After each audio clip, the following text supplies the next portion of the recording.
조합원 여러분 안녕하십니까? 어느덧 계절이 가을을 지나가고 매서운 겨울날씨로 변했습니다. 조합원님들 건강에 유의하시고 가정의 행복과 평화가 가득하시기를 기원합니다. 오늘은 해임총회 발의자 측에서 주장하는 내용에 대하여 재개발 재건축 사업의 전문가이신 우리 유영학 교수님을 모시고 설명회를 진행하고자 합니다. 귀하신 시간 할애하여 주심에 감사드리며 경청하여 조합과 조합의 잘잘못을 판단해 주시면 감사하겠습니다. 조합원님의 자산은 조합원님 여러분께서 지켜주셔야만 합니다. 감사합니다. 예. 그리고 우리 유영학 교수님 소개드립니다. 예.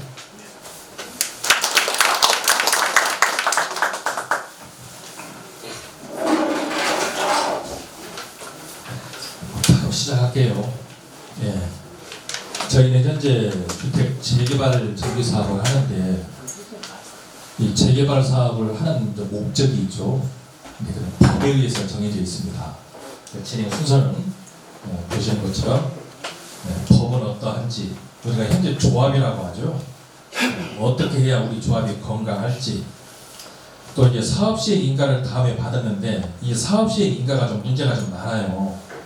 왜냐하면 관청에서 사업시행 인가를 내주면서 사업시행 인가를 내주면 조합원들이 크게 부자가 되기 때문에 이 부자가 되는 것 중 일부는 좀 내놓으세요 해서 조건을 붙여요.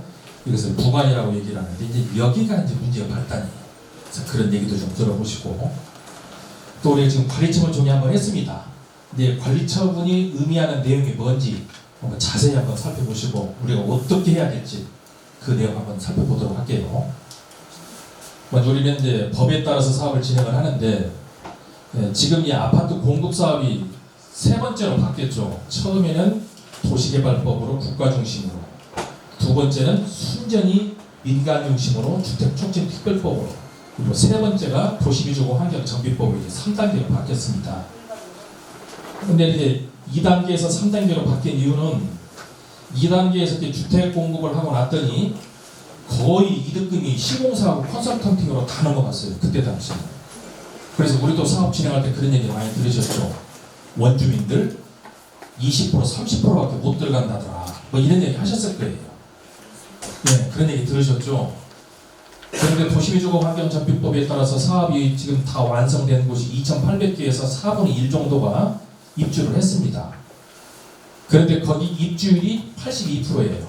그래서 이런 얘기가 쏙 들어갔어요. 이제 그 이유는 이렇게 법이 잘못된 것을 바꾸어서 도시비주거 환경정비법으로 바꿨고, 도시비주거 환경정비법에서는 여기서 만들어지는 모든 이득을 조합원에게 다 돌려주는 것을 전제로 해서 사업을 진행하기 때문에 이렇게 된 거예요.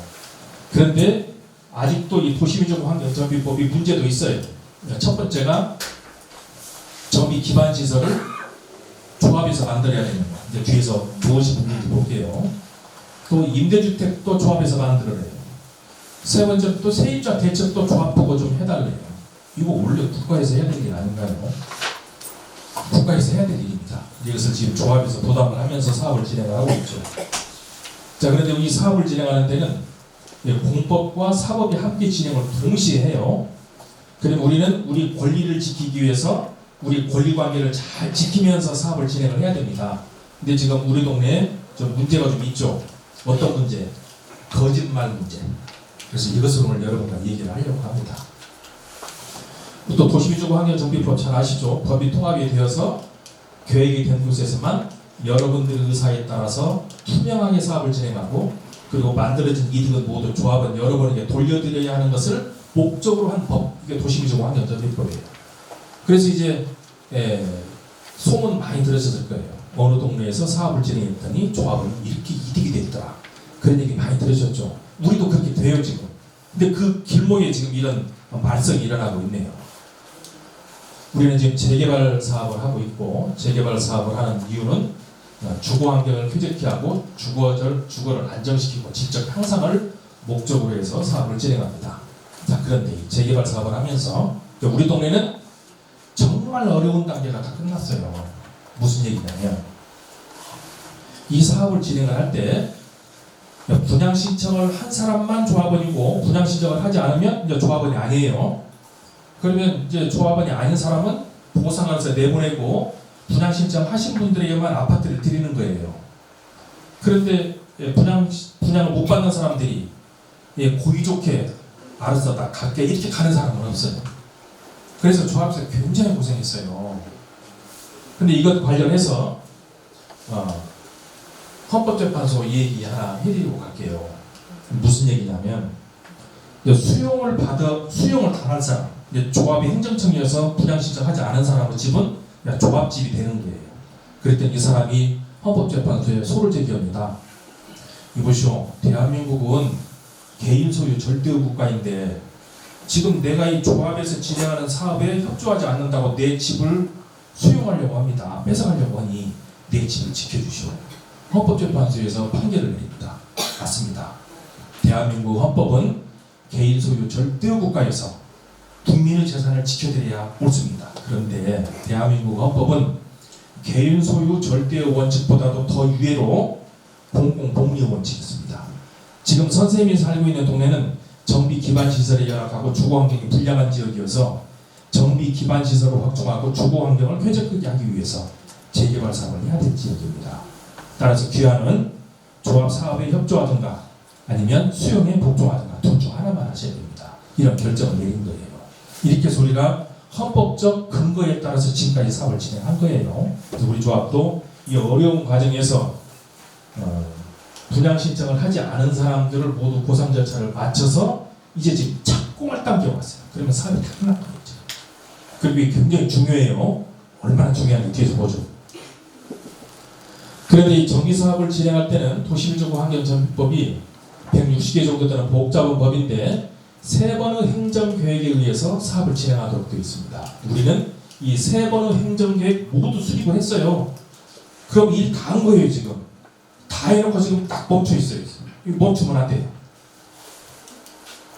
그런데 행정계획을 수립하는 목적이 있죠. 기본계획은 토지 면적을 정했고 조합 설립을 하는 것은 분양 대상자를 확정하고 사업 시행인가는 건축 면적을 확정했고 관리처분에서는 이것을 가격으로 다 평가를 했어요. 그래서 지난번 관리처분 총회에서 조합원 분양가는 얼마이고 또 따라서 내가 가진 재산 대비 나는 얼마를 더 내고 얼마를 받아가고 이게 다 알고 있어요 지금. 그렇죠. 우리 여기까지 일을 했습니다. 그럼 행정계획 업무는 다 끝낸 거예요. 자, 그런데 이렇게 사업을 진행하면서 조합에서는 조합원들에게 사업을 진행하면서 돈이 얼마큼 들어갑니다라는 것을 3번 알려주게 돼 있어요. 그래서 창립총회 때 알려드렸고 또 분양 신청할 때 알려드렸고 관리처분 총회 때 여러 번 다 알려드렸어요. 조합에서는 이렇게 법에서 정한 절차를 모두 이행을 다 한 거예요.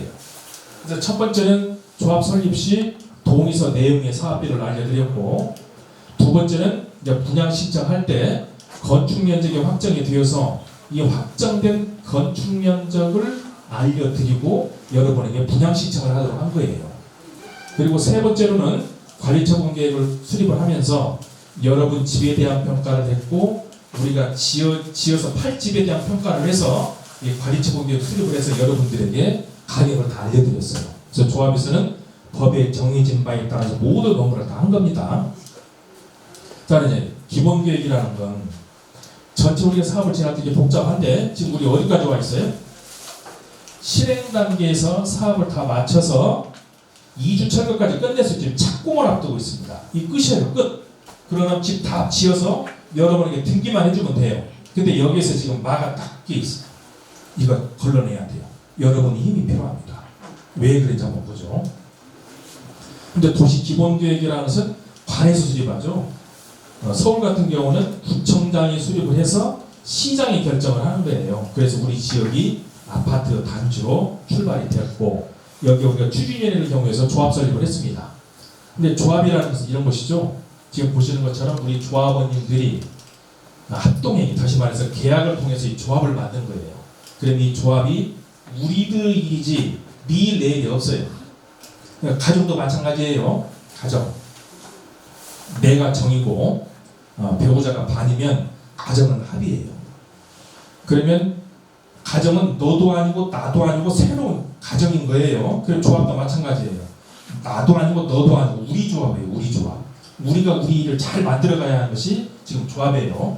자, 그런데 이 조합이라는 것이 옛날에는 이런 행정 계획을 수립을 할 때 이 조합은 보충적인 행위라 해서 동의서를 받고 자기 총회를 하는 것은 조합 의무, 그리고 인가를 내준 것은 보충 행위, 이렇게 얘기를 했는데 법이 도시비주거 환경정비법으로 바뀌었어요. 어떻게? 도시비주거 환경정비법에서는 이런 인가하는 행위를 설권 행위라고 하고, 빨갛게 글씨 써 있죠. 이 빨간 부분을 조합에서 하도록 되어 있어요. 그러면 전체 우리가 아파트를 건설하는데 6번 일을 해요. 6번. 그 중에서 3번을 조합에서 해요. 그러면 결국 50% 범위 내에서 행정청의 업무를 조합에서 해요. 그리고 조합장은 옆집 아저씨가 아니고 구청장이에요. 우리는 시각부터 바꿔야 돼요. 그래서 구청장은 옆집 아저씨가 아니고 구청장이다. 구청장의 50% 권한을 받아서 지금 우리 아파트 사업을 하는 겁니다. 네, 여러분들 우리가 조합자료 입을 때 정관 다 가지고 있죠. 이 정관의 내용에는 조합은 권리에 대한 것이 한 덩어리, 도시주거 환경정비법에 정해진 사업 절차가 2덩어리, 그리고 우리는 지금 건설 회사이면서 사반자리도 없는 건설 회사죠. 그래서 많은 업체들을 선정을 해서 사업을 진행을 해야 돼서 이런 업체 선정과 관계된 한 덩어리, 이렇게 해서 크게 3덩어리로 정관이 준비가 되어 있고, 가장 중요한 건 뭐예요? 여러분의 권리 있는 것이 가장 중요하죠.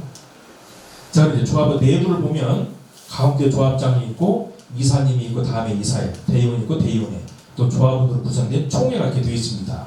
자, 여기서 제일 중요한 데가 어떨까요? 우리 어머니 어떻게 보이세요? 이 조합장님이 제일 가운데 있으니까 이 조합장이 제일 중요해 보이죠? 네, 그렇죠. 근데 아니에요. 이 조합 조직에서는 총회에서 모든 결정을 할 수 있어서 조합원들, 여기 계신 분들은 이사님도 계시고 대의원님도 계시는데 다 조합원이에요. 그래서 조합원으로 구성되어 있는 이 총회가 제일 중요하고, 다음에 총회에서 결정할 것들 중에서 일부를 이용을 해줘서 대의원이 일을 해요.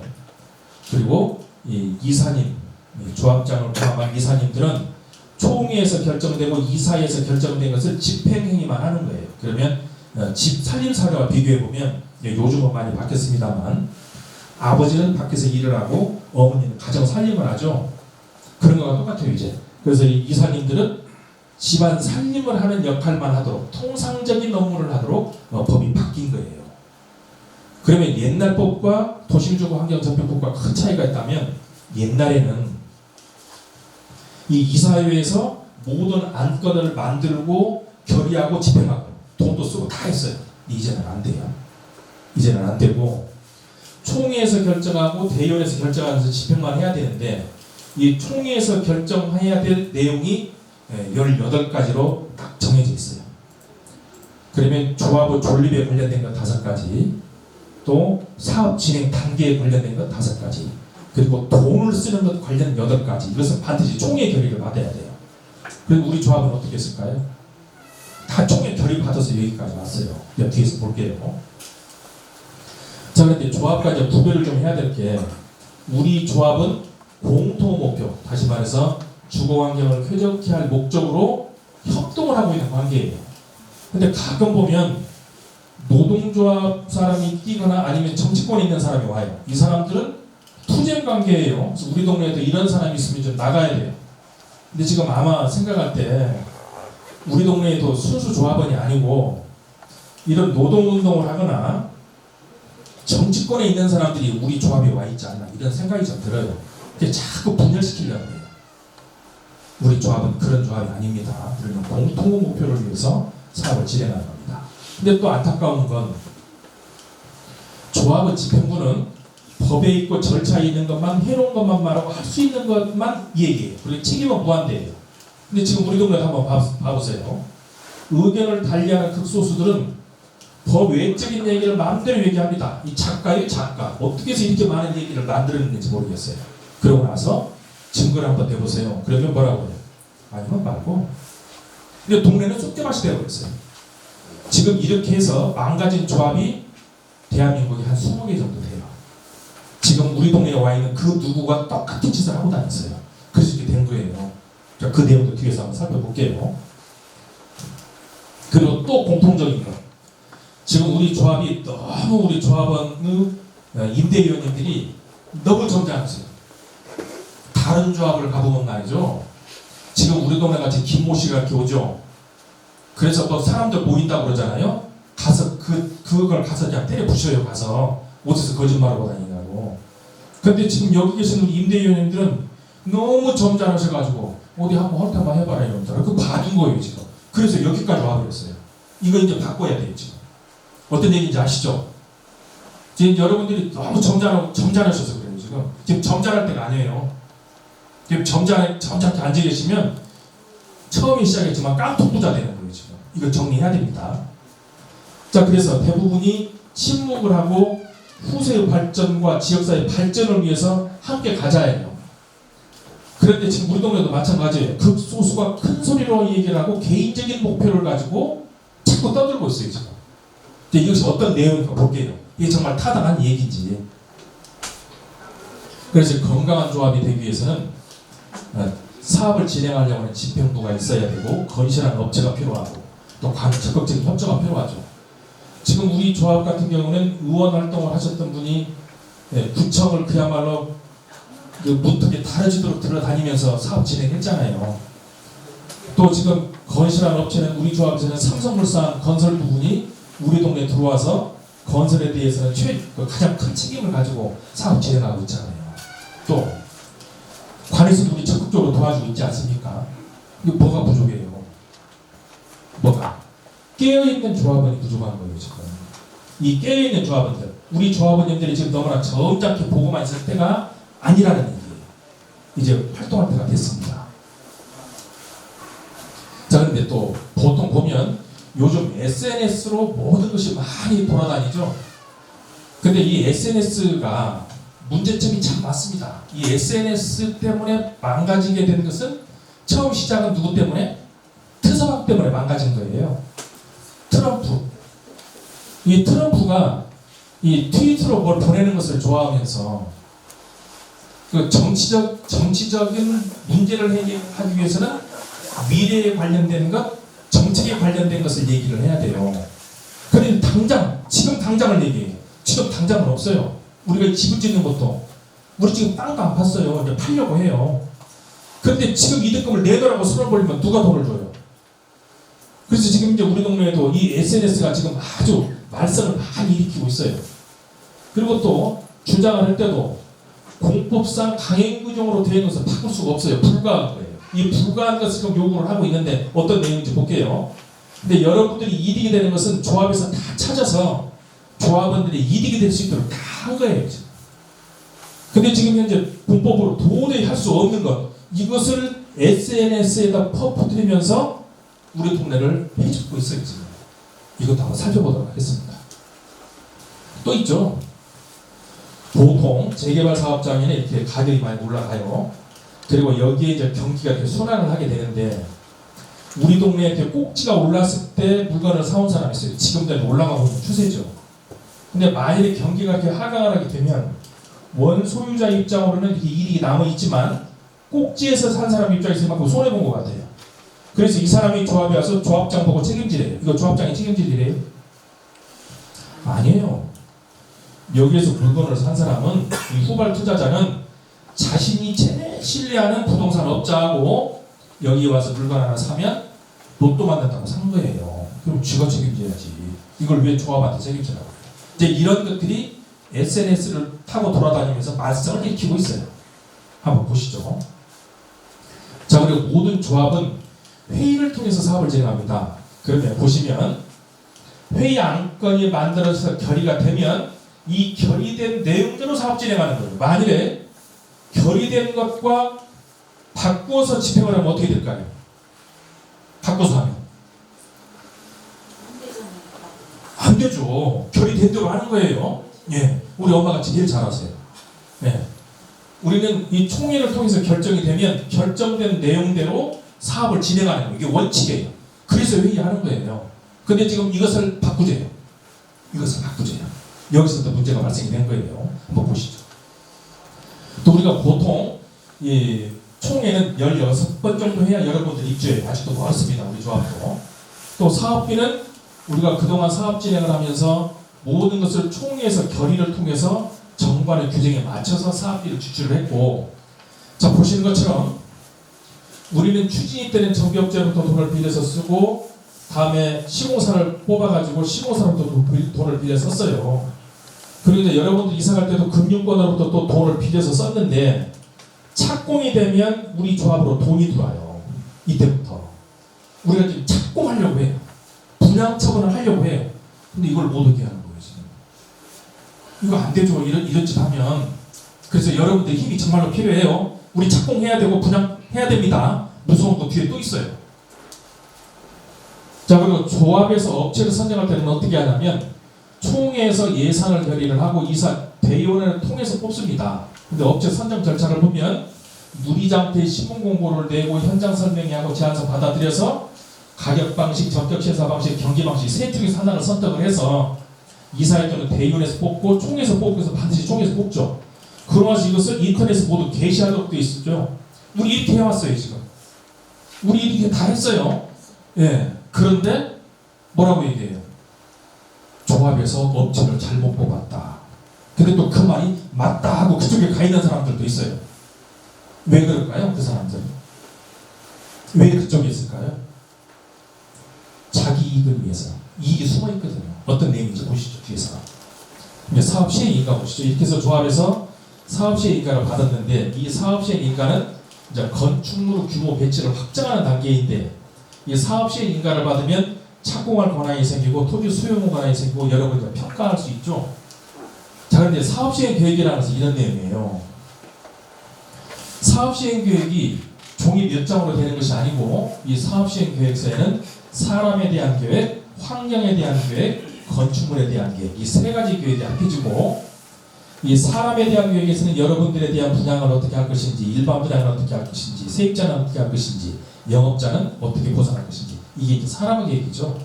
환경의 계획은 우선 차량과 사람이 다니는 게 구별이 돼야 되고 또 비나 지진이 발생하면 안전해야 되고 이런 모든 것들을 이제 환경에 대한 계획이라고 얘기를 해요. 또 이제 건축물에 대한 계획은 우리가 아파트만 건설하는 것이 아니라 지금 각 가정에서 전기, 수도, 가스, 통신 다 들어와서 가정생활을 했었죠. 이게 있어야 될 거 아니에요. 그래서 이런 것까지 모두 설치하는 것이 건축물의 계획이에요. 그래서 이걸 세 개를 합해서 사업시행 계획이라고 얘기를 하는데 이 사업시행 계획을 내주면서 이제 문제되었던 것들이 좀 있어요. 이것은 입법적으로 준비가 되어야 될 내용들입니다. 자, 그래서 우리도 이제 총회를 통해서 사업시행 인가가 났고 사업시행 인가가 끝난 다음에 여러분에게 분양 신청하게 했고 종전자산 평가했고 시공사 공개약 체결해서 관리청구에 준비했습니다. 자, 조합에서 법에 하나도 어긋나게 한 거 있어요? 다 법에 맞춰서 했어요. 법, 시행령, 시행규칙 다 맞췄어요.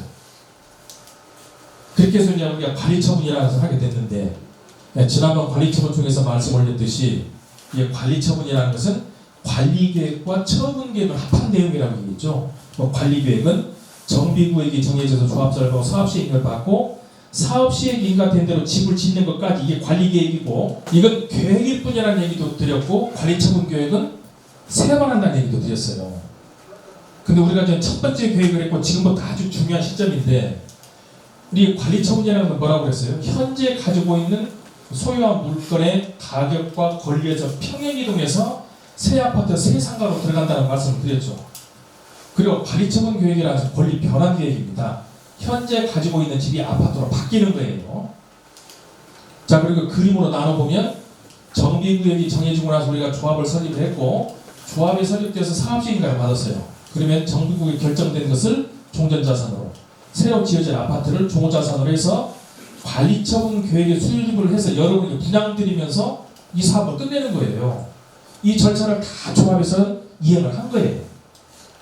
그리고 여러분에게 알려드렸더니 관리처분 계획이라는 것은 도시구조구 환경정보 시행령 시행규칙 조례 정관 시공사 계약서 이 중에서 여러분은 분양권에 관련된 것만 모두 모아서 설명을 해드리고 분양을 받을 수 있도록 다 해드렸어요.